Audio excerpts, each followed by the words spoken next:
right, everybody, welcome to BO Boys for Thursday, March 20th. Fuck it, it's a raw feed. We're doing it live in studio. I'm Clayton. Yeah, I'm Pat. So, Clayton, we have huge movies opening this weekend. Huge movies that we have to talk about. A Disney kids movie, a Robert De Niro gangster flick, a magazine-centered movie that we will touch on. A lot of big movies, but we have to start this weekend preview episode with late-breaking news.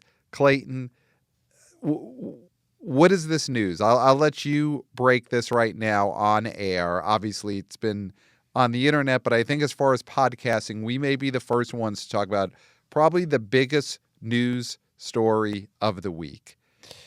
Yeah, so Ketchup Entertainment, which had just released a Looney Tunes movie last weekend. Yep, Day the Earth Blew Up.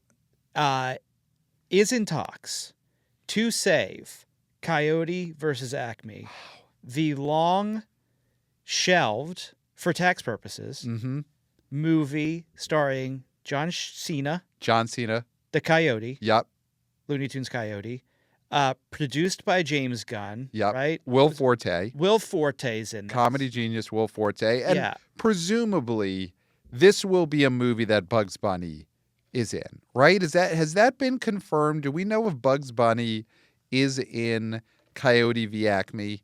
No. I mean, there's no confirmation of that. There is not confirmation of that. But Bugs Bunny he's had a relationship with Wile E. Coyote. I mean, in the regular shorts, not where they all like talk, but he hasn't really appeared. It's usually the Coyote and the Roadrunner together. Right. The Bugs Bunny doesn't usually meet up with those two. Right. Okay. So, but this is a bigger movie than The Day the Earth Blew Up. I mean, because this is a live action cartoon hybrid, your Roger Rabbit style movie. Obviously, Cena is a big star, or at least a big famous person, and kids really know him. It should be a big movie. Zaslav shelved it 2 years ago now, right? We've been on this story for about 2 years. Yeah. And Ketchup Entertainment looks like they're going to spend $50 million. That is the word on the street right now in Hollywood. Ketchup Entertainment going to pay Warner Brothers $50 million for the rights to this movie. I mean, now, obviously, according to Deadline, this is not a done deal. This is headed in the right direction, according to their reporting, which I think is an official journalistic term. You know, you move from headed into the right direction into it's in the end zone into it's a done deal. So we're not there yet. But the bottle is turned over. Yep. And they're hitting the side of it. And once the actual ketchup comes out onto the fries, that's when we'll know. Yes. That we're at the point where they're slapping the side of the glass bottle. Yes. And we're not sure if it's going to come out. You got to tap the Ketchup Entertainment logo to get that ketchup out. Yeah. But once that ketchup dribbles out, the deal is done. Deal's done. And this is huge. I mean... Well, here's my question, though. Okay. Is this a little shocking to you? Because, so they put out this Looney Tunes movie last weekend. Yep. No bugs. It's just Porky and Daffy. Yep. No Marvin the Martian. No. Of course, they know that the story is coming. The Ronan Farrow expose is coming. Expose is coming. Yeah, so they couldn't put Marvin the Martian in this. Cut his scenes out. And no word from him. No word from him. He's he's on some island with Haktua. Yep. And so that came out, did not do great. I mean, went top 5, but it was a thoroughly lackluster is being nice. 3.8 million opening, right? Terrible weekend at the box office last weekend. So what makes them think that this will do anything? Because, okay, Cena is well known. Yes. Here's the big problem with the Cena, though. Okay. He's a heel now. And he did just have a giant heel turn in wrestling, but I think he's the villain in this Coyote v. Acme movie. I think he is the representative of Acme. Okay. So I think they could play into that. And either way, Buzz is Buzz. And I think he's just hotter now as just a known figure than he has been in Yeah. a couple of years. So Okay. I think that probably helped. I do think John Cena getting this little bump from his wrestling heel turn probably helps putting this movie out in movie theaters. Will Forte is, I think, status where he's always been, which is funny guy who Yeah. has no real public, mainstream notoriety. No. And that's hasn't changed, and it probably won't change. I think from now until whenever he leaves, the earth, Will Forte will always be that guy. Yeah. And otherwise, there must have been something. So Ketchup Entertainment, they put out the Day the Earth Blew Up, and it only makes its $3.5 million this past weekend, but they must have seen something that we're not seeing right now, whether it's in the exits, whether it is in people saying, hey, you know what? I didn't go see this movie, but if it was a cartoon / live action, I definitely would see it. Like, I'm not sure, but there had to be something that happened this weekend that pushed them over the line where they thought this makes business sense. It can't be a coincidence that the movie that Ketchup put out that Looney Tunes movie, and now they're all in on spending $50 million for another one. Now, are they sort of trying to get one over on Zaslav? Do they know something about, okay, so if we start releasing these Looney Tunes movies, we just buy all these Looney Tune movies off the market, is there any way that they can hostily take over the Looney Tunes? Or is this a way of hijacking the Looney Tunes in a way where they go and they say, Warner Brothers, what are you talking about? Warner Brothers doesn't have Looney Tunes. Look who put out these movies. Look who put out a movie with Coyote. Look who put out a movie with Daffy Duck. Look who put out a Porky Pig. Warner Brothers has nothing to do with these anymore. They're not even on the service. The shorts are not on Max anymore. Right. So where is the proof that WB has anything to do with the Looney Tunes anymore? Right. So it's not just Ketchup Entertainment wanting to get the box office money, but they're looking at, can we control the Looney Tunes, and then we own the dolls, the backpacks, the baby onesies, anything with the shirts. The shirts, yeah. And the shirts where Tweety is given the double bird, given the double middle finger. Like, is that what Ketchup Entertainment is really looking for? They want the shirts with Sylvester and Tweety dressed like Criss Cross. Yes. That's where the money is. Want. That's where the money is, because they might. Zaslav is sleeping. Yeah. And he's like, yeah, whatever. We'll just pass this stuff off to them. And then all of a sudden, he's like, oh, they're going to $50 million. Gimme. I need it. Alto Knights is costing me $50 million. Yeah. Let me get that $50 million from Ketchup Entertainment. Gimme. But yes, then once the courts get involved, and Ketchup Entertainment makes their case, hey, we've distributed 2 Looney Tunes movies in the last year. We should be able to make those Sylvester and Tweety Criss Cross T-shirts. Yeah. The judge might rule in their favor. Yeah, and they're coming for, because what is it? What's 9/10 of the law? Possession. Yes. Right. Yep. And so. Yep. And then they might come for Bugs. And that's what the lawyer for Ketchup Entertainment is going to ask the judge. What's 9/10 of the law? Yeah. And the judge will think about it. Say, what'd you say? 9/10 of the law. What is it? Possession.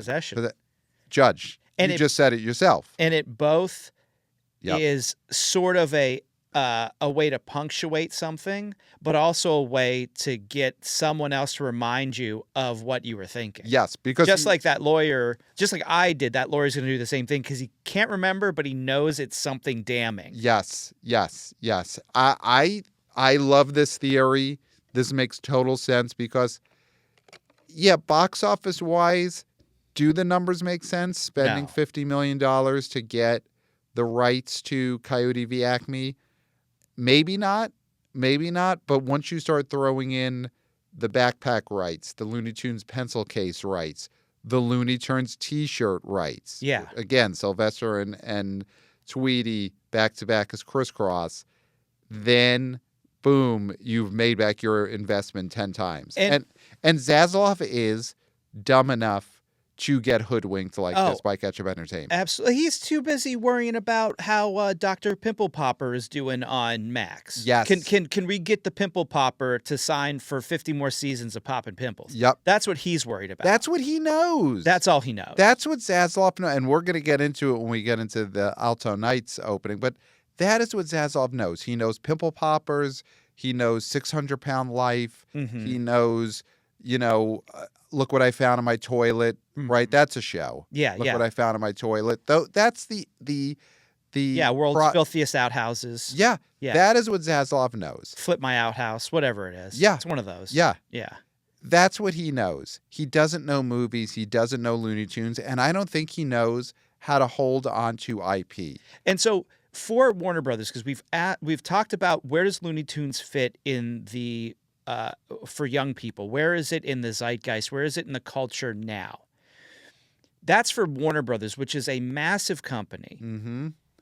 If you're Ketchup Entertainment, if you can get Bugs Bunny leaning up against your insignia, wow, like he used to do with the Warner Brothers Shield for the longest time before movies, that makes them a player. Yeah, that makes Ketchup Entertainment a player. Because if I saw a movie, and it could be any movie, but beforehand you got Bugs, he's in a tux, red tux, because of ketchup, taking a swig of ketchup instead of the carrot, and he's leaning against the logo, you're like, what's this? This is the seal of quality. This guy's been around. This guy kicked Hitler in the butt. Yes. This is a character that kicked Hitler in the butt. Yes. That's what Ketchup Entertainment needs, especially now. More than ever. More than ever. If they start their movies with Bugs Bunny kicking Hitler in the butt. Yeah. And then dipping his carrot in ketchup, taking that big chomp on a ketchup-soaked carrot right next to the Ketchup Entertainment logo. Yeah. That's going to get people to watch their movies. Mm-hmm. If you know that's how their movies are going to start every time, I'm going to see that. Even if it is that Ben Affleck, what was it, Memory? Was that the Ben Affleck movie? Gosh, I was just trying to remember what it was called, and it's not Memory. It's something else. It's not Memory. It's something else. But that Ben Affleck movie that we cannot remember, that we think is called Memory but is not, if that had started with Bugs Bunny kicking Hitler in the butt, taking a chomp of ketchup-soaked carrots, I guarantee double the box office. And Ketchup Entertainment knows this. Yeah, this is an investment that goes beyond just this movie. Because I think they do know they are going to hoodwink Zaslav, and they are going to get the rights to all the Looney Tunes. Hypnotic. Directed by Robert Rodriguez. Right. And then you start distributing all these movies back onto these streamers with that new beginning. Yes. And it's like a whole new film. Yes, you sell it to Netflix. You sell Hypnotic to Netflix for double the price because now you've got the opening bumper of Bugs kicking Hitler in the butt, drinking a bottle of ketchup, eating a carrot. Mm-hmm. Yeah, here's the thing with this deal. So here's the deal with the deal. Here's the deal.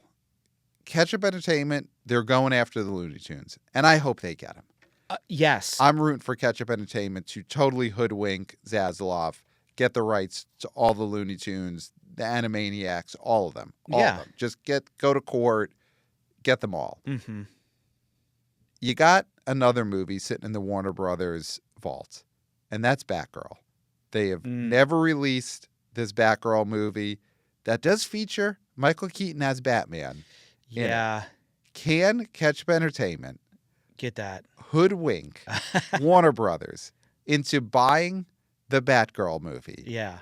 And use that to, within the next few years, Ketchup Entertainment has the rights to Batman and Joker. Because if I'm Is that possible? Is that a road that we could live, that we could see going down in our lifetime? It's hard because if they are able to steal Bugs and the Looney Tunes, right? Hostile takeover, hostile, whatever you want to call it, when you steal cartoon characters. Yep. Then Zaslav might wake up. I don't think so. Okay, so Ketchup gets Looney Tunes. Yeah. Then they're like, okay, great, we'll pay you $200 million for Batgirl. For Batgirl. For Batgirl, because and Zaslav's like, that's crazy. That movie ain't worth shit, is what he'd say. Because Brendan Fraser is in that movie as like Firefly or something. I don't think he wants that to see the light of day. Keaton was just like, the check cleared, so I don't care. Right. But they buy Batgirl for $100 million, $200 million actually. And then all of a sudden they're in front of the court and they're like, why would we release a Batgirl movie if we don't own Batman? Right. What sense does that make? Right. Clearly we own Batman. Because why would we release something like a Batgirl if we didn't have Batwoman, Batman, Batdog? Yep. All the different ones. Yep. All the Batperson. Yep. Right? Person. So I feel like that, that's the next step. That's the next step. And I hope it happens. I do not give Zaslav any credit to the point where I think he wouldn't let it happen a second time. This would happen to him twice in a row, 2 years in a row, I think, for sure. I think he would lose the Looney Tunes, lose that in court, and the next day, I think they could be leaving the court. I think David Zaslav and whoever the president of Ketchup Entertainment is, the saint or monster, we don't know, who knows, but they could be walking out of the court where a judge had just ruled that Ketchup Entertainment now owns all the Looney Tunes. And I think the president of Ketchup Entertainment could look at Zaslav and buy the Batgirl movie from him. Right there on the courthouse steps. Be like, hey, man, business is business. Yeah, but we're buds. Yeah. And you've got this thing just hanging out. You know, I know you need to pay Pimple Popper. Yep. Or else he's going to walk. Or she, or them. Yep. And so he's like, let's just make a deal on this Batgirl. Yeah. Let's just get it off your hands. Yeah. Right? You already got the tax incentives from it or whatever, so you get paid twice. Yeah. Doesn't everybody like to get paid twice? And then all of a sudden, he owns the Ketchup Entertainment, owns Batman, Batgirl, Batperson, and then you're seeing, look at this. Oh, this is like a shot of Batman with another character fighting this Superman character. Yes. And they're like, clearly we own him. Why they can't meet if we don't own them. Yep. So Ketchup Entertainment on Superman. Yep. And et cetera, et cetera. Yep. You know. Yep. Lex Luthor, all of them. All of it. All of it. I think I think the head of Ketchup Entertainment listening to this episode right now, he's thinking, shut up, guys. Shut up. Zaslav is going to hear this. Here's what I'll say to you, head of Ketchup Entertainment. It doesn't matter. He'll hear it and it'll go one ear out the other. Yeah, it goes in one pimple out the other, and then it gets popped. Yeah. I don't think it matters. David Zaslav could hear all of this laid out for him, how Ketchup Entertainment is going to steal the Looney Tunes, steal Batman, Joker, Superman, and it doesn't matter. It'll still happen to him. Yeah. I think he is that dumb. And I think that is the move here. That is the move. Listen, I hope this happens for all those reasons. I do want to see this Coyote v Acme movie. Yeah. Finally. We will keep covering the story. Yeah. The deal is headed in the right direction. Yep. It could blow up. It will not blow up because Zaslav hears this and hears what the scheme is, because he won't understand it. No. He won't be able to comprehend it. No. And the people around him who do understand, he doesn't listen to them anyway. Yeah. He just listens to the yes men who say, yes, Mr. Zaslav, Dr. Pimple Popper. That is the future of HBO and Warner Brothers. That's the priority at HBO. Yeah. So, huge story. It's not, because it's not TV. It's pimple popping. It's pimple popping, yeah. Yeah. So, we will follow this story, of course, on the podcast. And I'm looking right into the camera. We are YouTubers. Hey, guys. YouTube channel. We will update it on this channel as the Looney Tunes and Ketchup Entertainment story unfolds. So, do we want to talk? Do we want to just continue this Zaslav is stupid train? Let's talk about ALTO KNIGHTS. The ALTO KNIGHTS. Sorry, the ALTO KNIGHTS. It's like the Ohio State. Yes. Okay. The ALTO KNIGHTS. I'm sorry, I didn't mean to disrespect them. So that opens this weekend. It opens on Friday, March 21st, and this is the movie. We have been talking about this movie for weeks and weeks. Robert Robert De Niro plays two different characters. I thought you were going to do the thing where it's Robert De Niro and Robert De Niro. They should have made it 3. Honestly, go full Nutty Professor. And Robert De Niro. Yeah. And Robert De Niro. Mm-hmm. And Robert De Niro. Just let him play not just these two mobsters. Let him play their moms. Yeah. Let him play their grandmas. Oh. There should be, because Alto Knights is the movie where Robert De Niro plays two different mobsters who are not twins, but do look pretty much the same. Yeah, yeah. And they should have went full Nutty Professor, where you have the family scene where the two of them sit down for a family meal and they bring their moms and their uncles and it's all Robert De Niro. Yeah. And he walks in, old lady get up, like Rudy Giuliani hosting SNL that time. Great episode. Great episode. You can say what you will about the man. Listen, he's fallen. He wouldn't be able to host SNL today, but there was a time where he hosted a very good SNL episode. So give him that. But there was that sketch where he played the Italian grandma. Have De Niro do that in Alto Knights. Play an old Italian grandma, come in with a pot of sauce. You know he's itching to do it. Yeah. He wants to do it. Let him put on the house dress. Yeah. And come in with a big pot of meatballs. You know, De Niro in Alto Knights should have done a scene where he comes in dressed the same way that Scorsese's mom came in dressed in that Goodfellas scene where she serves them food at 3:00 in the morning when they had a dead body in their trunk. Yeah. But now have De Niro pay homage to Miss Scorsese, and now he's playing the old Italian grandma. And also put his head on a little kid. It's in short pants. Mm-hmm. Yes. You know? Yes. Yeah. He should have played a little kid in short pants. And he's holding a uniform. stickball stick. Yeah. Yeah. Yeah. I'm going to go play stickball, Ma. Yeah. And it's Scorsese's head. Yeah. And you know what? De Niro, they should have had the scene in Not Scorsese. I'm sorry. De Niro's head. De Niro's head. Scorsese has nothing to do with Alto Knights. Yeah, you're right. You're right. But De Niro, he should have played the gassy uncle in Alto Knights, where the two De Niro mobsters, they go to the house to visit the uncle. Yeah. And the uncle can't stop farting. Oh, garlic doesn't sit well with him. Yeah. Which is terrible for an Italian. It's just so much garlic. And they just keep giving him more garlic. Yeah. That's what and listen, we have not seen this movie. We're not critics, huh? This movie is not getting good reviews, nor was it ever expected to. I think at any point in production. No, this was a sort of labor of love for both De Niro and Zaslav. This was Zaslav's big. I support auteurs. Yeah. So it's Barry Levinson movie, of course. Best director for Rain Man, right back in '88. Levinson would have won director, best picture for that movie. Did he win best picture? Did he best director for?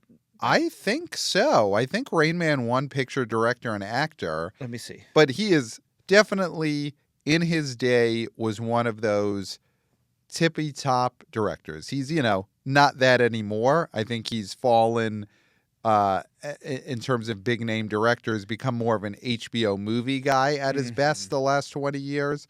But he was that guy. He was a, top 5, 10 American directors at a point. And Zaslav looked at this. It's the guy who wrote Goodfellas, co-wrote Goodfellas, Barry Levinson, De Niro playing two parts. There was a point where David Zaslav looked at this project and he said, this is Best Picture, 12 nominations, wins 5 Oscars. That's what the Alto Knights was going to be when Zaslav dreamt this deal up on his yacht. Yeah. Yes, he did win Best Director for Rain Man. You were correct. So that is where he thought it would be. I got to say, I don't know if De Niro ever thought this movie would be that. I feel like De Niro, and God bless him, he's got a lot of mortgages he's got to pay off, not just for houses, but we're talking for skyscrapers downtown. This man is leveraged out the wazoo, needs cash. Alto Knights was probably a pretty big payday. I'm sure De Niro got paid for playing 2 parts. That was the thing. Yeah. That's why he does this. Yeah, he's getting 2 acting checks. And he tricked Zaslav into paying him twice as an actor. Absolutely. At his highest quote. His whatever he was making in 1985 plus inflation. Yep. he had Zaslav pay him that twice. Mm-hmm. Yeah. And as a producer, and probably as an exec producer. I think on Alto Knights, De Niro got paid twice as an actor, plus as a producer, plus as an executive producer. And he was probably like, I got a guy who will do Crafty. Yes. And he came in and he put like a table down. Yeah. Just put some kind bars on it. Yep. And was like, here you go, $200,000. 200. Yeah. Yeah. And guarantee that the Alto Knights, because it takes place in New York, I guarantee they, for locations, used buildings owned by Robert De Niro. Absolutely. Holdings. Yeah, absolutely. Yeah. And then he charged up the wazoo for those. Oh, of course. Yeah. You have to. Yeah. Yeah. So I think for De Niro, no matter what this movie does, no matter how bad the reviews are, no matter how bad the reviews are for De Niro, I don't think it matters because De Niro needed the money, and I'm sure he got paid more than he has since Rocky and Bullwinkle. So let me ask you about De Niro just in general. Sure. You know, would you say he's one of your guys? He's one of my guys. Yeah, I would say he's one of my guys. Yeah, he's one of my guys. You can't be our age. Yeah. And see the movies that we've seen. Yeah. And not be like, De Niro's one of our guys. Yeah. Right? Live the life we've lived. Yeah. Yeah.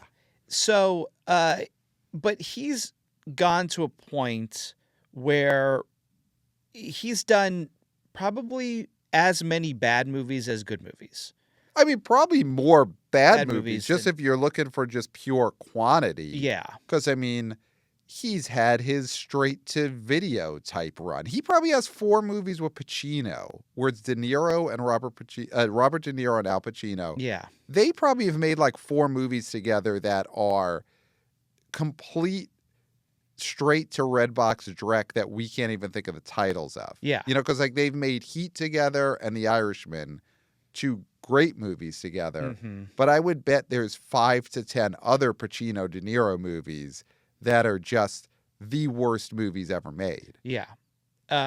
So in your estimation, is there any, because this is by no means the depths, right? Because it is a major motion picture being released by Warner Brothers on thousands of screens. Yeah. So this is by no means his low watermark. It might be a bad movie that might crash and burn. Right.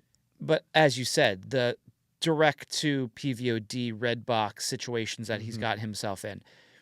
But are we to a point where his legacy has become so watered down in the sense that he's had the high highs that we'll always respect him for and everybody will respect him for. But he also gets away with doing total crap. And it's not going to hurt his legacy at this point. I don't think it matters. There was already a time where people got upset that he did crap. Yep. And now they're over it. And they're just glad he's alive. Yes. And glad he's still doing good stuff when he does good stuff. Yes. So I feel like he's a guy that's in a really good spot. Yeah, it doesn't matter. It doesn't matter what this does. He did The War with Grandpa, which is something that saved theaters. Yep. Where's 2? Where's 2? Where's 2? Where's 2? That's the we big need question. that movie. That's the De Niro movie we need. Is War with Grandpa 2. Yep. But, you know, he's able to do stuff like that and then do this. And nothing he does will ever lower the estimation of him more than it already did at the point where he started doing just anything. Yeah, and listen, he was up for an Oscar, 2 years ago? Killers of the Flower Moon, best picture nominee, and he got the acting nomination. That's the thing. You forget the 15 minutes and Ricochet, not Ricochet. You know, all of the bad action movies. Killer Elite, is that Killer one of them? Elite. He just got an acting Oscar nomination a year ago. Irishman was up for Best Picture 5 years ago. Yeah. And he's so spectacular in that too. And the thing about De Niro doing all these movies for paychecks, he's doing movies. He's not hosting a podcast. And I think that's what we have to give an actor like Robert De Niro credit for, even with all these terrible movies he does in between the good ones. Yeah. Is that he could be, for money, hosting a podcast. He could be right now on The Ringer, hosting a podcast. Talking to Kristen Bell. talking to Kristen Bell, exactly, where it's Yeah. Robert De Niro, hey, I got a great idea for a podcast. It's hanging with De Niro, and it's just me hanging out with my famous friends. Just talking. Talking to my famous friends. Long-form interviews. Yeah, long-form interviews that you won't get anywhere else. Yeah. And that's what he could be doing instead of acting. And here's the line. He could be interviewing Kristen Bell, Will Arnett. Yeah, Dax Shepard. Yeah, Jason Bateman he gets on. Yeah. Andrew Schultz. That's by episode 6, De Niro would have Andrew Schultz on. Yeah. And that's what he could be doing. Wouldn't you take an Alto Knights, or even a much lower, some De Niro straight to Redbox movie, rather than a podcast in which he's interviewing Andrew Schultz? Because those are the choices for Robert De Niro. I would love to see the episode where he talks to Ron Funches. We would get that. If this was a weekly show, we would get to that point. Yeah. We would get to that point. Yeah, De Niro City. I mean, that is sort of the heat Pacino De Niro of this podcast generation. Is you're sitting across from Ron Funches. Yeah, and then he would have to go on all the other podcasts to promote his podcast. Yeah. So that's the other thing you're getting with that, opening that door, where De Niro doesn't act in bad movies, but instead he hosts his own podcast. That means he's making the rounds. He's going on Armchair Expert. He's going on Smartless to promote his podcast, Hanging with De Niro. He's talking to, he's going on right now with John Goblikon, who's a guy who just dresses like a goblin. Okay. Or it could be an actual goblin, and he's sitting across from him, De Niro, sitting across from this goblin, talking, promoting his stuff. Would the De Niro Hanging with De Niro podcast, would that be would they set up the podcast studio to look like a diner so that him and his guests are sitting across from a heat style diner table talking? I think, or it would be like this. It would be like this. It'd Hey be like guys. this. Hey guys. It would be a like YouTuber. This. I mean, he would be a YouTuber. De Niro would be a YouTuber. Yeah. And we're YouTubers. Hey guys. Hey guys. But are we talking ourselves into this as like a good idea? No. Okay. I'm all right. Not at all, because this is our space. You're right. This thing of ours. Yeah, this thing of ours is podcasting. Yeah.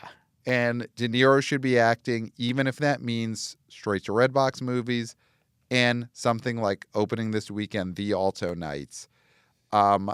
This is going to be a disaster. Yeah. But a disaster that I don't think affects anyone other than Zaslav. Well, Warner Brothers, yeah. And Warner Brothers, because it's directed by Barry Levinson, who, again, had his great run, was a huge, huge name, Wag the Dog, Diner, all these. He was a guy. He was a top guy. He hasn't been that in a long time. He's been a make your HBO biopic movie guy, right? He did the De Niro Madoff movie, and that's what's kept him in the game. I think big screen movies. I can't remember the last time there's been a Barry Levinson hit. Mm-hmm. Because he doesn't, even in his big run, it's not like you can make Rain Man 2. He doesn't have IP. Yeah. Back at the Diner. You're not really going to sequelize the Barry Levinson catalog. So this movie comes out, totally bombs. Everyone says it's a big stinker. Does that change anything next week for Barry Levinson? I think this was his one shot at this point to direct a movie that costs $50 to $100 million. Yeah, you take it. Yeah, you take it. You're not going to say, I'm washed. Right. You're not going to say, what are you doing? Why are you giving me $50 to $100 million to make a movie that in 2025? You're not going to say with Robert De Niro. Why are you doing that? Right. Yeah. And it's written by Nicholas Pileggi, who, of course, co-wrote Goodfellas, co-wrote Casino. That's what he's going to be remembered for. This doesn't change anyone's obituary, doesn't change anyone's tombstone. No. No matter how bad this movie is, it's going to get a lot of Razzie nominations. Uh-oh. Yeah, uh-oh. Who cares? Yeah, I mean, De Niro's... You know what I'm doing? I mean, you got to watch, that's why you have to watch the YouTube channel. I'm doing the jerking off motion. I'm looking away. Don't look at it directly into camera, doing the jerk. I don't what like that. I don't approve of that. Levinson, De Niro, Nick Pileggi, if they get Razzie nominations. It's what they're doing, but yeah. they're doing the jerk off motion. Who cares? Of course they are. And they were all sitting around a poker table doing the jerk off motion. Laughing, throwing down the cards, pick up a gun. It's great. Who knows? Is there, though, any chance this movie coming out this weekend does better than what people are thinking? No, no way. No way. No You don't think there's any dad, quiet dad audience that is keeping their mouth shut about the fact that they have been excited to go to Alto Nights this weekend? They're not going to rat. These guys are not rats. How old are these dads? Because I don't feel like dads keep their mouths shut anymore. Yeah. We got to be talking about dads like in their 60s and 70s, but even them, they pop off now. Yeah, they're on Facebook. Yeah. They're on Facebook popping off. Yeah. No dad is quiet anymore. Mm-hmm. And I think that's just a more generalized problem. Well, your dad is quiet. My dad is quiet. Your dad keeps it all in. Yeah. No matter how sick it might make him. It stays in there. Yeah. Is your dad someone who is secretly, possibly with a group of other dads, silent dads, going to Alto Nights this weekend, but has not said a goddamn word about it to anyone? I mean, frankly, including you, who hosts a movie box office show, he would not have said this to even you. I think, frankly, he'd rather be fishing. Yeah. Yeah, the quiet dads might not be psyched for Alto Nights. It is the loud dads. Mm-hmm. It would be my dad, resting wherever. Mm-hmm. He would be the one who would want to go see Alto Nights, but I think he also would have been very loud and obnoxious about it for months and months leading up to it. Yeah. So you would have known. Mm-hmm. And I think the dads who wanted to see Alto Nights, if they were going, we would know. Well, here's a good. So, okay, your father-in-law though.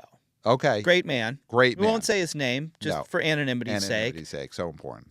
But we've gone to movies with him, and he's wanted to see movies but not asked to see movies. Right. And when he's gone, he's enjoyed it. So there's a possibility that there's people out there like him who are waiting for, son-in-laws, sons, very close friends of son-in-laws. Yeah.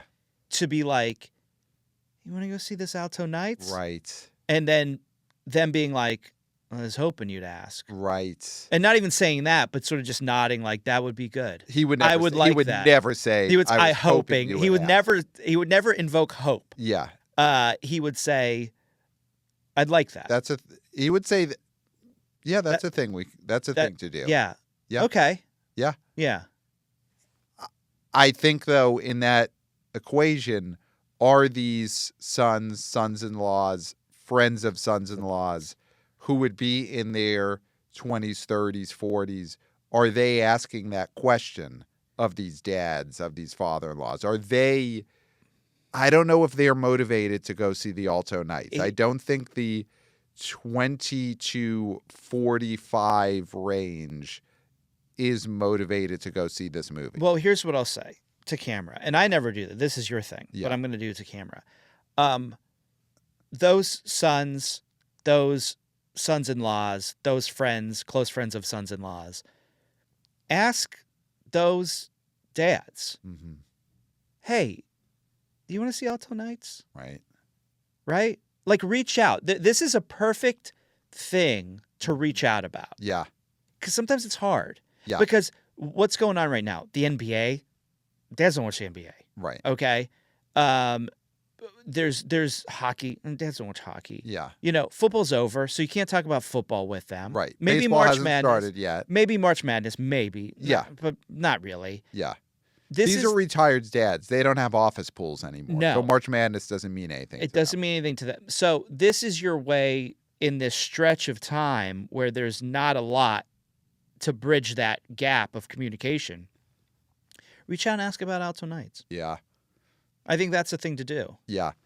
I would have liked to, that would have been a good way for them to promote this movie. Yeah. Is more like PSA style. Reach out to your dad. Have you talked to your dad or your father-in-law or your friend's father-in-law? Yeah, about seeing the Alto Nights. Yeah. they didn't do that. I don't know if they've really gotten too much awareness of the Alto Knights into the dad spaces. Yeah. And I think there is awareness for this movie, but I think the awareness is mostly people making fun of it. Mm-hmm. I don't think this movie has any kind of serious awareness where people ever took it seriously as something that will potentially be good. And yeah, I'm having a hard time finding there be any possibility for a higher than expected opening weekend for this, because there's just, and none of the co-stars in this movie, the non-De Niro people, seem like they're going to matter. Deborah Messing feels like casting that does not matter at all for No. the people who have any possibility of seeing this movie, which are just pretty much men over 40. Yeah. Catherine Narducci, of course, from The Sopranos. Okay. She's in this movie. Okay. I think she'll be someone that people will say, oh, I know her, and that's about it. But you will already be in the movie theater having bought a ticket when you say that out loud. Yeah. Or let's be honest, you will be at home watching this on Max in 2 months when you say that out loud. Yes, I know. yes. I recognize Catherine Narducci. So yeah, are you excited to see this movie? Like, just personally, is this something that the freak show aspect of this, De Niro playing multiple characters, is that a draw? Is there a freak show draw here? No, and I think that's an issue with just movie going in general, is that there's less of that. Yeah. There's less of, well, you got to see this because it's so bad. I feel like you can have an opinion on things without seeing them now. And so you don't have to see, you can just say something's bad, and then someone might ask you, have you seen it? And you'll say no. But we live in a culture where everybody has a take on everything. Yeah. Yeah. And so you no longer have to experience badness. Like, we went to Megalopolis. Right. We couldn't resist. We had to. And a lot of it, I think, for me, I don't know, speaking for you, but it's because he sold all those grapes. Right? Yes, I mean, he still has a lot of grapes. Yeah. He has less grapes post Megalopolis. But Coppola has less grapes, right? Yep. So anybody who sells grapes. Yep. I mean, that's why we saw the Costner film. That's why we had to see Horizon Chapter 1 in American Saga, yeah. Because he is now without home. Yes. Right? Yes. He is unhoused now because of that film. So when you put it on the line like that, that then motivates me. But the fact that De Niro's getting paid twice. Yeah. He's doing Crafty. Yeah. All of the movie was shot at properties he owns. Yes. The guy's making out. Yes. He didn't put his neck out for this movie. So there's no reason for me to want to see it. Yes. Yes. Exactly. No one had to put anything on the line. And I mean, unless we get to see, because I think this was shot beforehand, but unless we get to see in the background Costner like sleeping in the mudroom of one of his like Tribeca apartment buildings, like De Niro's apartment buildings. I don't know if they're like friends or whatever, that he might be crashing there for a couple weeks or whatever. I mean, they made The Untouchables together, so it could be that De Niro is giving Costner a very good rate on an apartment in one of his Tribeca buildings. Yeah, he could be like, hey, Bobby, listen. Old time's sake, help me out. Yeah. Also, would you want to distribute this? I mean, also, Costner's there in his boxers eating cereal, trying to sell to De Niro, hey, you made all this money on this Alto Knights. What do you think about putting a little money up for Horizon Chapter 2? Chapter 3, yeah. Well, Chapter 2 is... Chapter 3. Chapter 2 is done and being screened. There are people who have seen Horizon Chapter 2 in American Saga. Yeah. So I mean, that is one, if it's playing in one theater in America, we will have to travel to go see Chapter 2 when that comes out. But we don't have to see the Alto Knight. So I'm looking forward to the fallout of the Alto Knights, because I think the only one who has anything on the line is Zaslav. Mm-hmm. Obviously, one movie is not going to be able to sink a CEO. Yeah. But this is all on him. Yeah. This is all on him. And obviously, losing the Looney Tunes, losing Batman, when that happens to Ketchup Entertainment, that will all be on him. It'll all add up, I think. Yeah. I mean, like you said, Deniros' tombstone is already what it's going to be. Yeah. Which is you looking at my tombstone. You're looking at my tombstone. Yeah. Yeah. Yeah. Or, of course, did you fuck my tombstone? Did you fuck If you go Raging Bull. Yeah, yeah. Did you fuck my tombstone? Yeah. Yeah. That's a good one. So that's the Alto Knights. Snow White. Let's get into Disney's Snow White. Opens this weekend. Another movie that I feel like everyone's been talking about for so long. You know, all of the meaningless or doesn't mean anything. I don't know. I would still say meaningless, quote unquote, controversies about Rachel Zegler, that certain audiences are against her for things she said. I don't think any of that matters, but people have been talking about Snow White forever. Gal Gadot as well. Gal Gadot. And the Seven Companions.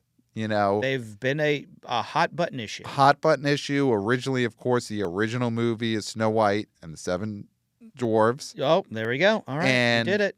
Now they're companions. They're seven friends. At one point, they were cast, and then they were people of different sizes, and then they became CGI. And I think, is that where this movie landed? Are the seven companions in this Snow White movie fully CGI, or some of them CGI and some of them human beings of different sizes? What have you heard? They're all CGI, right? They were filmed with real people who were Peter Dinklage approved, and then post-production turned those real people into CGI? That I don't know. I mean, that's such a great question. From what I've seen from the trailer is that they look all CGI. And I don't know. Okay. I don't know how they went about that, but the companions are all CGI'd. Okay, they're all CGI. So much talk in the lead up to this movie about all these different aspects of it. Yeah. What did Rachel Zegler say about this political topic? What are the companions human beings, or are they CGI at this stage? It's so much talk for years, it seems. Mm-hmm. And it's finally coming out. And do you think any of that matters beyond, do little kids want to go see a Snow White movie this weekend? Do you think any of that other stuff really matters? No, not for will I take my kids to this. Because at the end of the day, the problem with Snow White is that it's old fogey Disney. Like when you look at something like Cinderella, you know, those and Dumbo, those live action versions haven't done as well. Cinderella, though, did well. I mean, they haven't done as well as Beauty and the Beast. Yes. Like, yes, the original Disney properties, the Snow Whites, the Cinderella, they're not going to do as well as your Aladdins, your Beauty and the Beast, even Little Mermaid. Even your Little Mermaid. Yeah, your Lion King original style. But Cinderella did do really well when it came out. That Cinderella movie that I'm going to look that up now came out 2015 or so. That did well. I think that opened at $70 million. But Snow White is under that. You see, you always do this argument, and this is we're YouTubers. Hey guys. Email us at theboboyspodcast@gmail.com and set this man right. That we already had, I believe, Jeff Bach set you right, but you I guess you don't trust the great half man, half hype Jeff Bach. ERC? I trust ERC. At ERC Box Office on Twitter X. It is Cinderella, Snow White, Sleeping Beauty. That's it. I think the big jump is down from Snow White to Sleeping Beauty. I think 1 and 2 depends which side of the bed you wake up on, whether it's Snow White or Cinderella at number 1. No. I think that Not is a true. coin flip. Cinderella I think number that is one. a coin flip. That is a coin flip. Cinderella has been adapted so many more times into different like parodies or homages and things like that. Oh, I think there's been a lot of Snow White parodies. Not as well. many. I think there's been a lot of Snow White parodies. Oh God, with the pumpkin and every Cinderella, top notch old fart Disney princess. Then it's Snow White. Then it's Sleeping Beauty. Here, okay. And I agree, Sleeping Beauty is at the bottom of the bunk. Bottom. If you're doing bunks, Cinderella's up here. Snow White's down here. Sleeping Beauty's sleeping in the Beauty's basement. at She's bottom. sleeping in the basement. The Cinderella in 2015 made $201 million domestic, another $341 international, got to $540 million worldwide 10 years ago. What did it open at? It opened, I'm looking at that. Of course, the numbers is just a disaster. I mean, I yearn for the old box office mojo. But it opened at $67.8 million.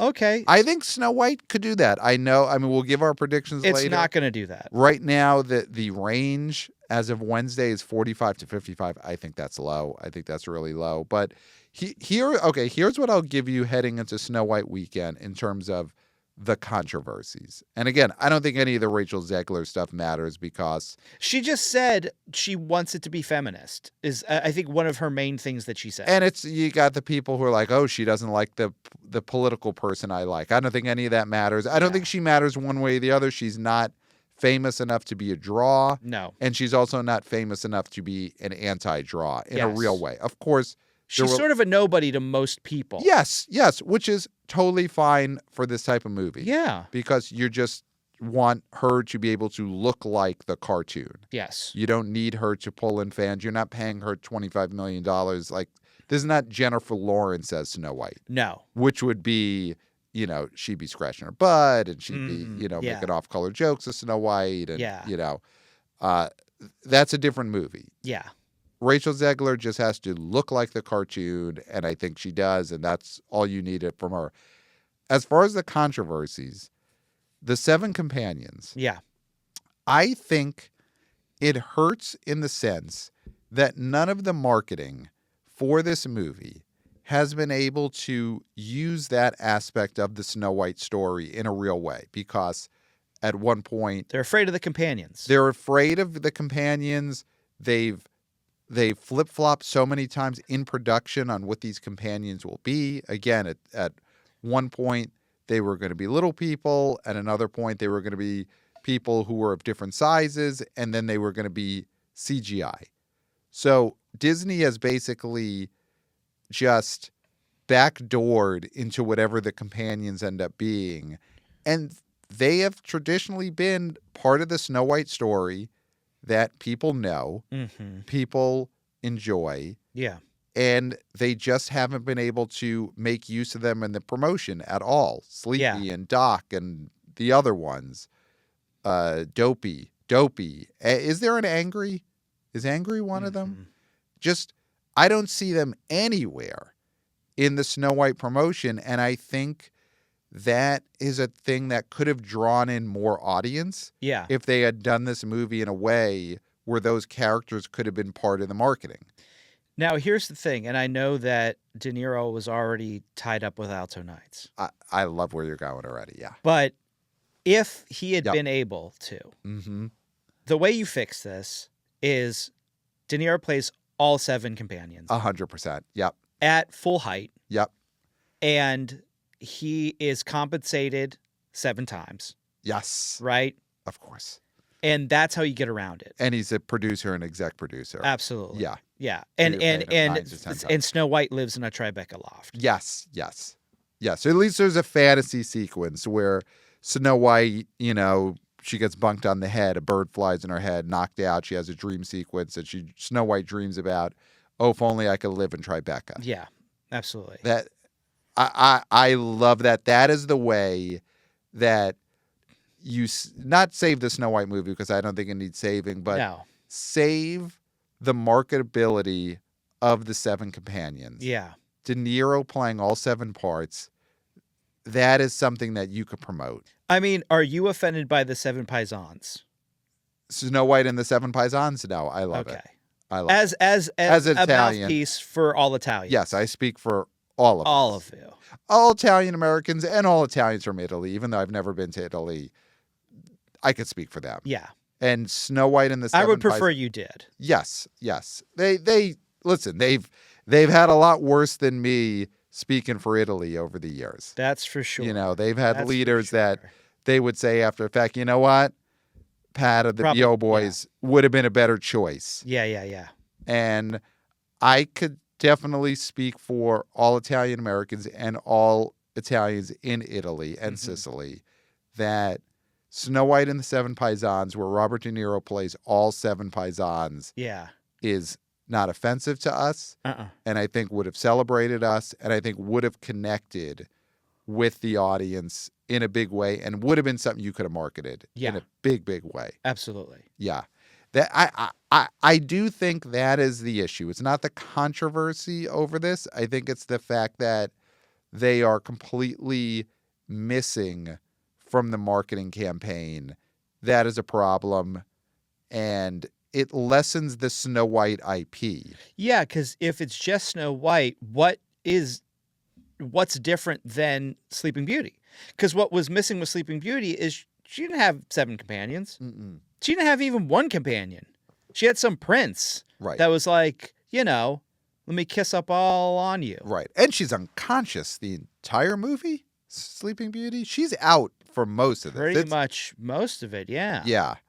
Yeah. So I agree, without the seven companions, what Snow White is, it's her, it's the birds. It's the apple, it's the mirror. Yeah, the iconic dress. Snow White has things going for her, but it is her interaction with those seven companions that was such a big part of selling the story. Yeah. And you just haven't been able to do the big installations where it's Rachel Zegler, because that's the thing. If Robert De Niro played all seven parts, you could have done the live red carpets where De Niro is out there on the red carpet with her, and then he runs out of, changes and comes back as another companion. Yeah. Oh, yeah. And it would have got huge press coverage. Yeah. I think that's the issue with this movie. And obviously those companions, especially if De Niro was playing all of them, reach a different audience. Like, that gets the guys, that gets the young boys in a way that I think right now they're not hitting. Obviously, this movie was always going to live and die based on, do young girls want to see it? But they could have had more quadrants if De Niro was playing the seven Paisans. I mean, and because, also, so if you couldn't get De Niro, like, these are seven parts that you could have cast with people that younger people would want to see. Yes. And so... seven influencers. I mean, I was going right there, right? I Show Speed. Yep. The Paul brothers. Yeah. KSI. KSI, right? Yeah. Like, get all of them. Everyone from those podcast networks. Mr. Beast. Mr. Beast could have been one of the seven influencers. You're telling me that these monstrosities of CGI are any less disconcerting than Mr. Beast? Yeah. And yet Mr. Beast would bring in so much audience. Yes. I mean, he's one of the most unappealing looking people on the planet. Yep. Yet he gets billions of views. Yep. So you put him in, and there's adults who'd be like, "Oh God, CGI has gotten terrible." Right. But it's like, no, that's a real person that people watch. That's every day of their lives. That's the most viewed person in the world. In the world is this thing. Yeah. And that you think is bad CGI. Yeah. And so that's another way you go. Yeah. Right? I think that would have been huge. And again, I mean, Hawk 2 before everything happened. You get Hawk 2 in there because it doesn't. I mean, listen, you would have filmed this before her meme coin blew up. Yeah. And she had to go into, is she in prison or wherever it is she is? Prison, she's mansion, in hiding, wherever she is. Hawk 2 would have filmed her part in Snow White before that happened. Yeah. And like, listen, the companions don't have to be all men. Yeah. 2025. Right. And you know what? You give some old time influencers get Chocolate Rain. Get Tay Zonday in there as one of the 7 influencers. Get the Rhett and Link. Get those two guys. Rhett and Link. Get yes. Smosh. Yeah. Oh, I don't know. I think Smosh auditions. Get Fred. What? I mean, are we putting Annoying Orange in this now? I think that's for us. That's for us. All that's for us. I think you get one from that generation of influencers, but not more than one. Yeah. It's got to be mainly focused on iShowSpeed, KS1. So, that's. I think that is. Any of those would have been good. Whether it's the 7 influencers, the 7 paisans, all played by De Niro. The fact that the 7 companions are not a part of this is, I think, the problem going to this opening weekend. Yeah. I don't think there's a major audience that is saying, I will not take my 7-year-old daughter to Snow White because the actress doesn't like the guy that I have a sign for on my front lawn. I think there are those people, but they weren't going anyway. Yeah, they're not. They were busy that anyway. is the thing. They are not going anywhere. They were not. You're not going to get them to go see this anyway, no matter what you did. Yeah. So, all that said, I think that the estimates are a little low because I think pre-sales and tracking on this movie are not going to be the big barometer, because I think also pre-sales are starting to become something that is less important. And for a movie like this, For certain movies. A movie like this, there's not the, I got to buy him now because I'm going to be spoiled. And there's not the, I got to buy it now because all I'm hearing is that this is going to be sold out. So Mufasa opened to 35. Yeah. And now, it's by no means a hit the level Lion King. No. Was, but it had pause. It had pause. 100%. So this thing is going to open higher than that, even in the low estimates. Yes. And if it can have anything like the legs of Mufasa, right, this is in a good position. Yeah. So I would say that's why I'm not necessarily high on this opening. Okay. But for me, as somebody who has this in the league, our box office league, all I need is it to go to number 1, and it'll do that because Novocaine made 8.7 and was number 1. Yes. So this thing is slam doink number 1. Slam doink. Doink of the week. All I need is it to be number 1, which it will be. Yep.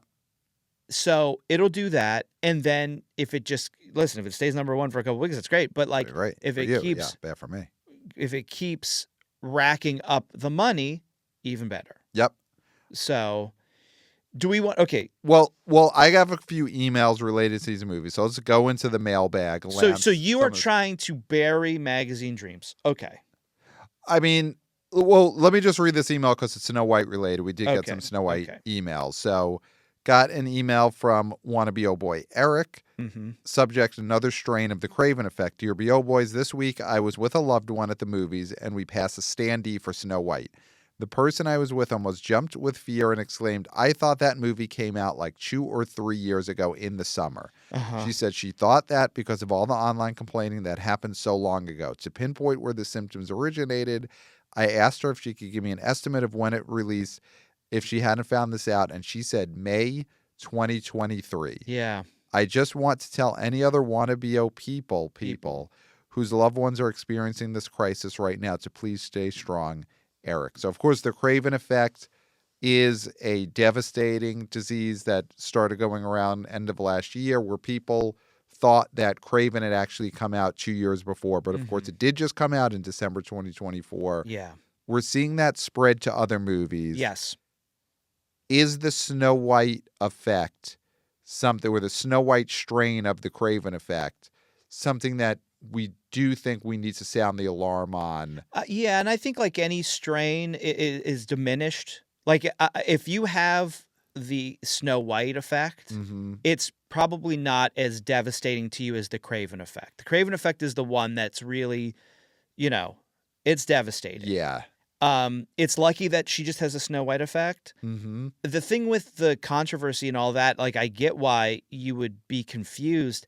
You want the controversy to come with the movie because it's puts things in the headlines, and at least it puts that out there. If people aren't going to read the article, they're going to read what the movie is. Mm-hmm. So that's a problem for the marketing, where it's like all these controversies are just people talking about the old controversies. And a lot of people are feeling like this movie already came out, so why are we talking about this? Right. So that's bad for the movie in general. But yes, I would say this is a strain of the Craven effect. And it is still, you want to avoid it. You don't want it. No, you don't want it. Of the two, it is not as bad. Yeah. So I wouldn't be as worried. I feel like this will dissipate faster than the Craven effect. There are still people out there that do not know that Craven came out. Yes. Because that came and went so fast. This is going to be at the top of the charts for at least 2 weekends. Yeah.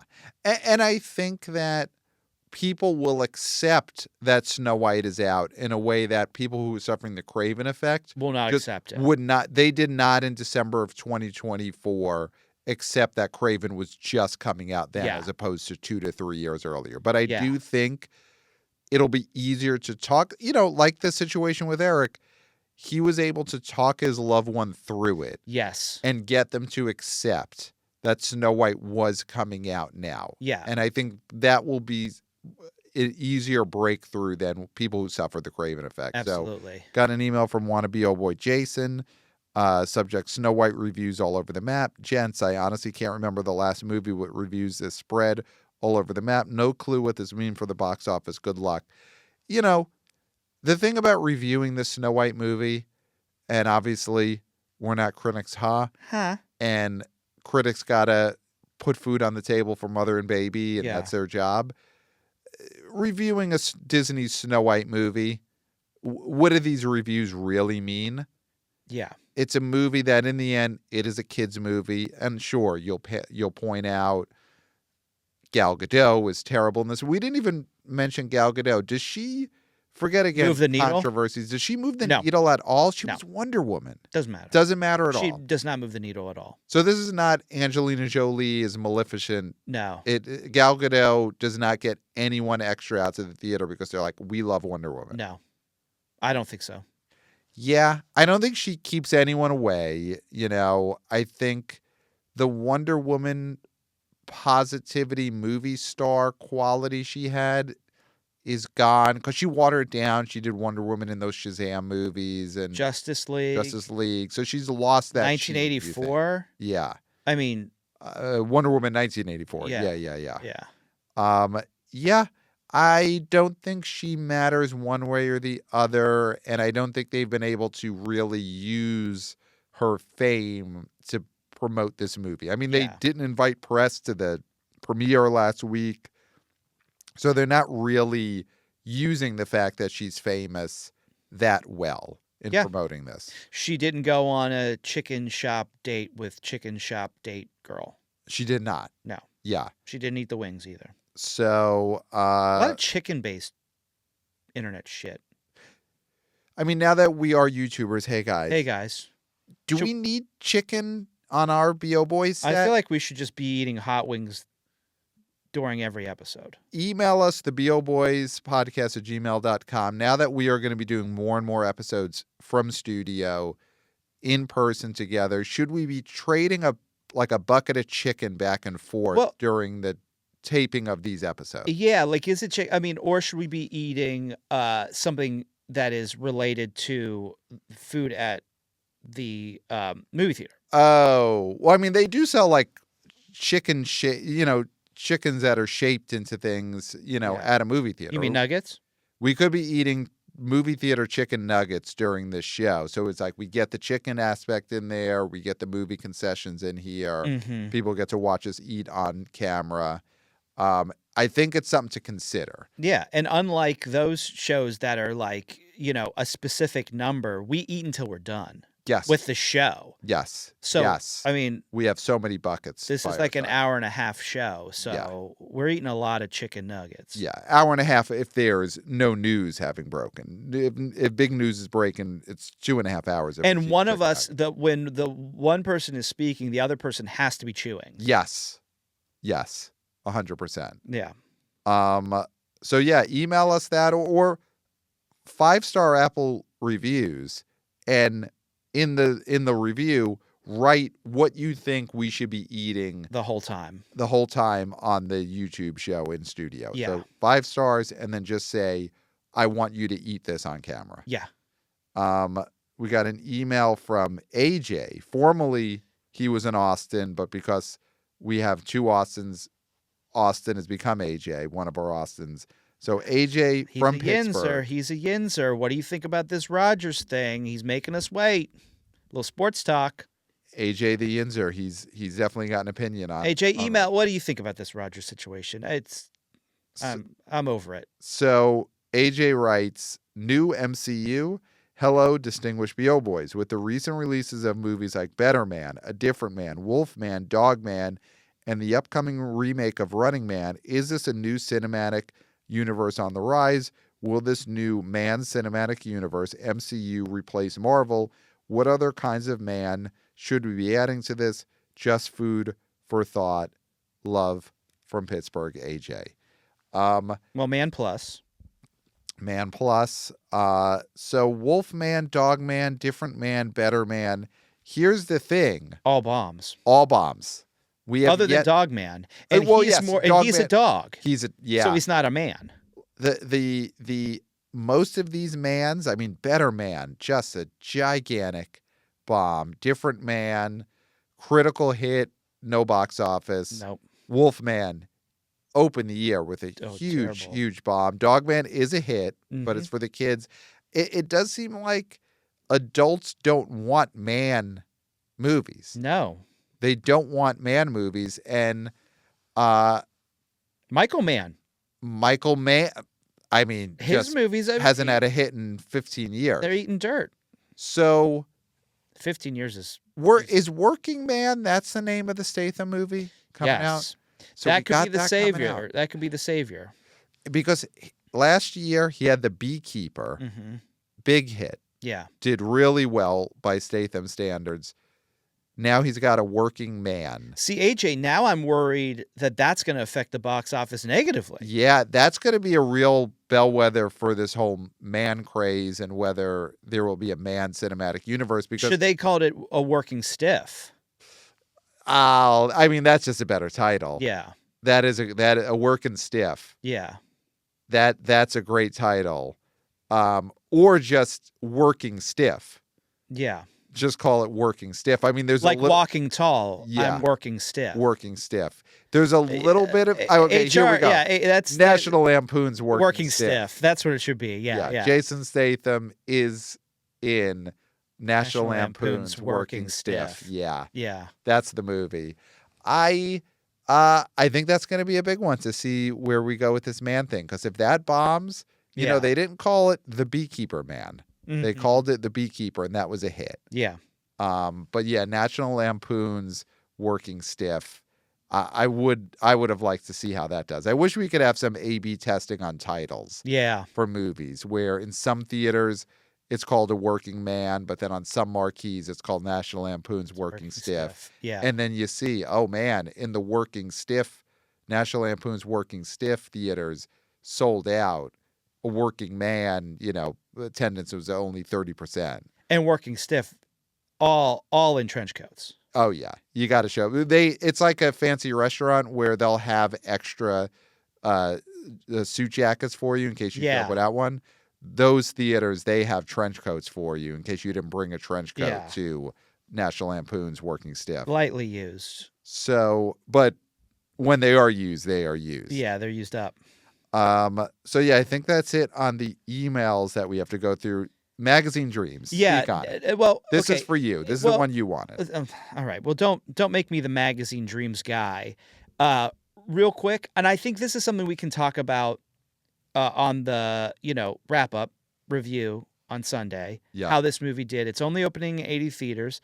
800. My apologies. 800 theaters. So the great Chris Klemmer. The what does he go by? He's the compact critic. Critic. I actually have a correspondence with him. Late breaking.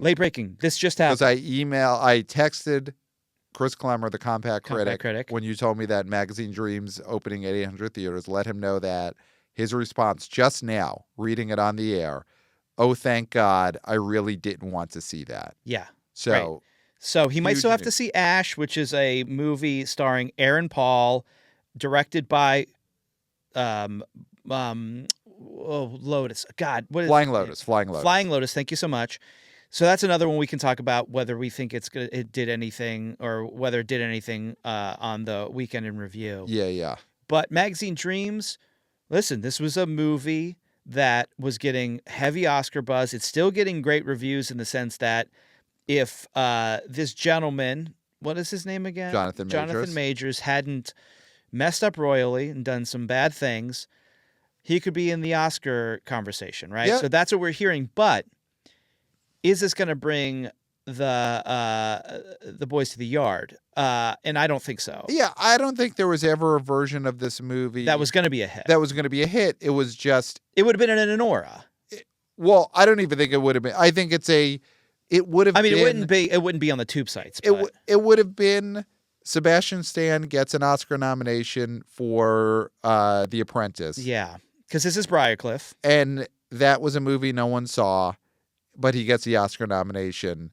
And I think Magazine Dreams' best case is that kind of box office, but he gets the Oscar nomination. Yes, yeah. And I don't think either way this really changes the box office that much. I guess, sure, when it was a Fox Searchlight movie, it would have got more promotion. Could it have done Love Lies Bleeding numbers? You know, that's thinking of another Fox Searchlight indie movie. Maybe there's a world in which if Jonathan Majors was still a viable presence, if he was Kang, done that. If he was Kang and he just was in the stinger for Brave New World or whatever, a Captain America movie. Yeah. He would have been, it would have been obviously a much more highly promoted movie. The thing about Magazine Dreams, aside from anything with Jonathan Majors, it's a movie where magazine is right there in the title. And this day and age, what do magazines, print magazines, a movie based around a guy trying to get into print magazines? Is there a young audience now that wants to see that? You were just talking about doing titles, like A, B title things. Yeah. Substack Dreams is fine. Dreams is a fine word. Yeah. Substack Dreams. See how that plays. Yeah. I was going to say Substack Fantasies.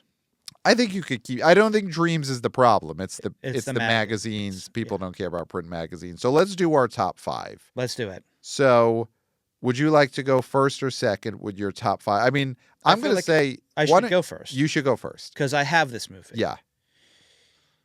I'm going to say Fitty. I'm going to say $50 million.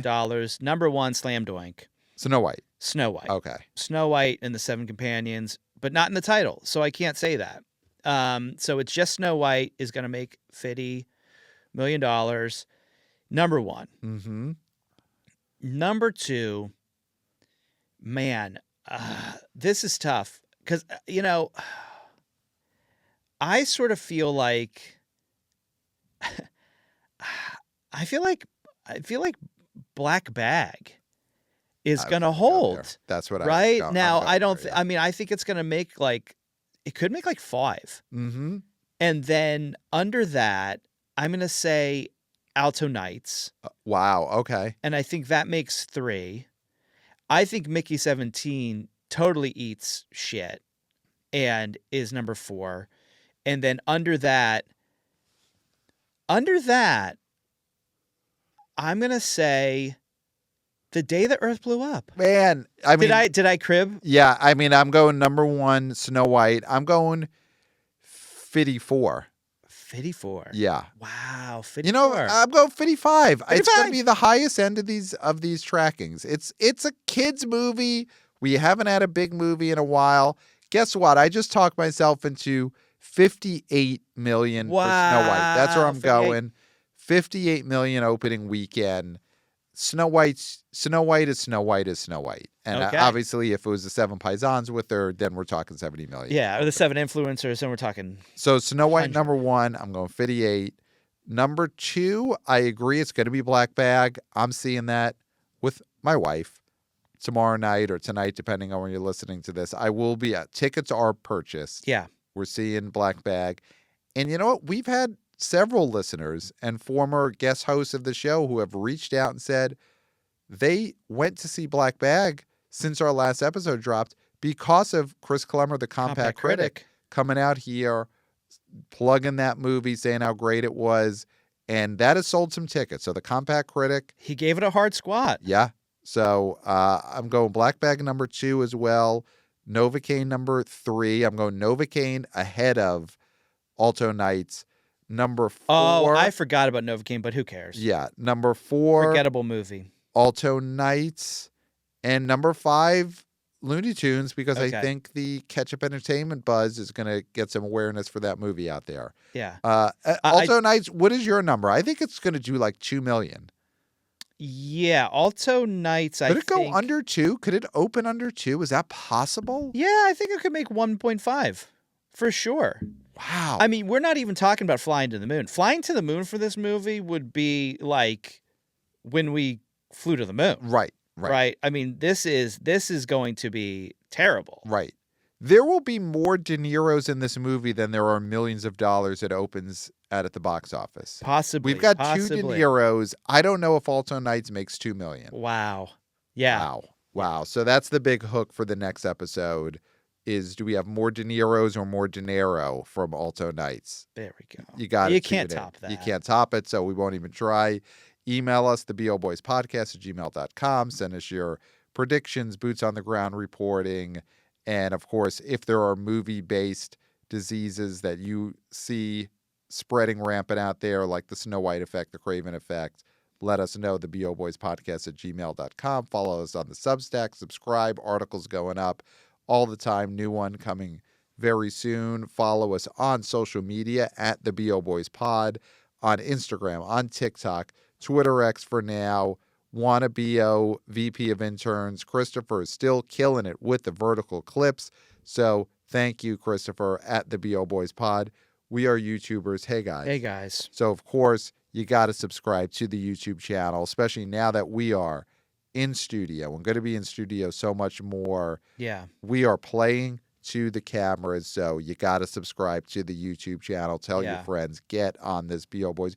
Watch us on the big screen. Mm-hmm. Not the big screen, but on your big screen. Your biggest screen, your television. That is where the BO Boys should be taken in. We are the new television. Yes. So, BO Boys YouTube channel, 5 stars on Apple Podcasts, of course. Tell us in the comment what food we should be eating on camera. 5 stars. Yeah. And that's it. That's all I got. Pat, I finished. And you've said it all. Yep. There's nothing left to be said. Nothing left to say. I can leave now. Except for, until next time, we'll smell you at the box office. Nailed it. Hey, guys.